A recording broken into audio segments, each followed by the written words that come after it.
लोग जिनकी अपनी भाषाएं नहीं आती थीं, उन्होंने उनकी भाषाओं में बोलना शुरू कर दिया। यह केवल लोगों को सुसमाचार सुनने के लिए आकर्षित करने के लिए था। फिर आती है वह जिसे हम कहते हैं आत्मा की भाषा में प्रार्थना करना। बाइबल कहती है, जो अन्य भाषा में प्रार्थना करता है वह अपनी ही उन्नति करता है। जब तुम आत्मा की भाषा में प्रार्थना करते हो, जो कि नई नई भाषा में आती है, जब तुम उस वचन को देखते हो जहां लिखा है मेरे नाम में तुम नई भाषाओं में प्रार्थना करोगे, तो इसमें शामिल हैं कराहना, ग्रोनिंग्स, गर्जना, रोरिंग, दूतों की भाषाएं, टंग्स ऑफ एंजल्स, और मनुष्यों की भाषाएं, टंग्स ऑफ मैन। ये है आत्मा की भाषा यानी अन्य भाषा। तो विभिन्न प्रकार की भाषाएं होती हैं। बाइबल इसे पहला कुरिन्थियों में विभिन्न भाषाएं कहती है। कुछ लोग आत्मा से अनेक प्रकार की भाषाओं में बोलते हैं। यह आत्मा की प्रकटीकरण है।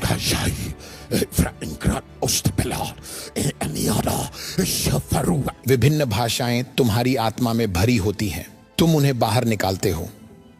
तुम उन विभिन्न भाषाओं से प्रार्थना करते हो। जब तुम ऐसा करते हो तब तुम आत्मा के तेल में अत्यधिक रूप से बढ़ने लगते हो, जो तुम्हारी आग को और प्रज्वलित करता है। क्या मैं तुमसे एक सवाल पूछ सकता हूं? ईमानदारी से जवाब देना। अगर यहां आग जल रही है और तुम उसके पास तेल डालते हो और उस तेल को डालते हुए तुम धीरे धीरे यहां ले आते हो, तो क्या होगा? आग तेल का पीछा करेगी। जहां तेल रुकेगी वहीं आग रुकेगी।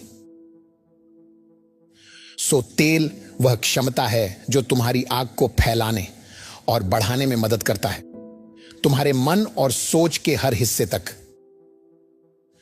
अगर तुम्हारे पास तेल है, अधिक तेल है, तो तुम जलती हुई आग को बढ़ा सकते हो।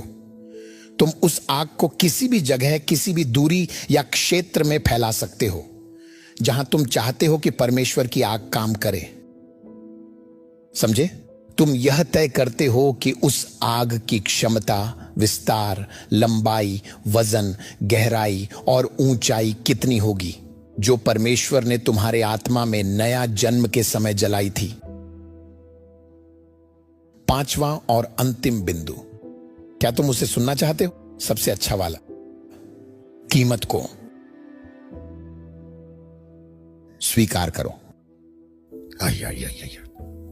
कठिनाइयां, जलती हुई आग का अकेलापन। जब तुम आग में जलने लगते हो तो जो नहीं जल रहे वे तुम्हारे विरोध में खड़े हो जाते हैं।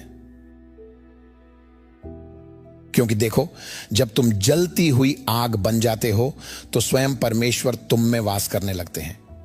और याद रखो, इस संसार का संचालन कौन करता है? शैतान। बाइबल उसे इस संसार का ईश्वर कहती है। अब सोचो, जब तुम परमेश्वर का निवास बन जाते हो, जब तुम उसकी आग के वाहक बन जाते हो, उसकी आग का माध्यम बन जाते हो, चैनल बन जाते हो, तो तुम इस संसार के ईश्वर शैतान के लिए एक खतरा बन जाते हो। जैसे परमेश्वर ने इस्राएल की छावनी में आग के खंभे में निवास किया था और उसी आग के खंभे के द्वारा मिस्र की सेना को पैरालाइज कर दिया था। समझ रहे हो?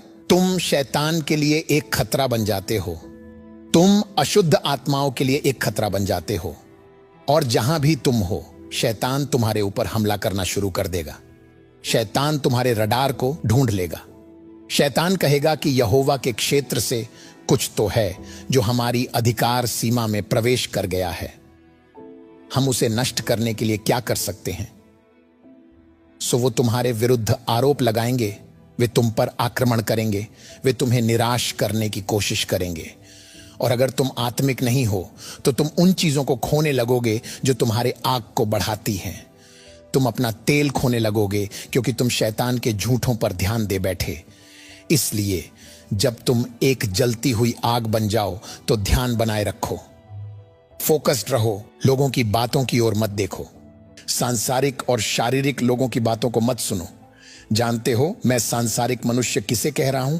सांसारिक मनुष्य वे हैं जो नए जन्मे नहीं हैं, और शारीरिक मनुष्य वे हैं जो कलीसिया में हैं, नया जन्मे हैं, परंतु आत्मा के द्वारा नहीं चलते। यही दो प्रकार के लोग हैं जो तुम पर हमला करेंगे। और ऐसे पास्टर भी हैं जो शारीरिक हैं। लोकल चर्चों के ऐसे सदस्य भी हैं जो अलग अलग पदों पर हैं और दावा करते हैं कि उनके पास बाइबल के वचनों का ज्ञान है, लेकिन वे शारीरिक हैं, सांसारिक हैं। इसलिए वे भी इस संसार के अंधकार के ईश्वर शैतान के हाथों के औजार बन जाते हैं। क्या आप मुझे सुन रहे हैं? तो यही अकेलापन है जिससे तुम्हें गुजरना होगा। यही दर्द है जिससे तुम्हें गुजरना होगा। ये वे चीजें हैं जो एक जलती हुई आग को सहनी पड़ती है। यहां तक कि तुम्हारे आसपास के लोग भी तुम्हें गलत समझेंगे। तुम्हारे आसपास के लोग तुम्हारे विरुद्ध खड़े हो जाएंगे। काम पर वे तुमसे नफरत करेंगे और तुम जान ही नहीं पाओगे कि क्यों ये सब हो रहा है। क्योंकि तुम एक ऐसा मंच, एक जमीन बन गए हो जिसके माध्यम से यहोवा देख रहा है। परमेश्वर अपनी महिमा को प्रकट कर रहे हैं। समुदायों को बचाया जा रहा है। लोगों के जीवन को आजाद किया जा रहा है। Hallelujah, hallelujah. इसलिए जलती हुई आग बनने का मूल्य बहुत बड़ा है। क्या तुम उस मूल्य को चुकाने के लिए तैयार हो? क्या तुम उस मूल्य को चुकाने के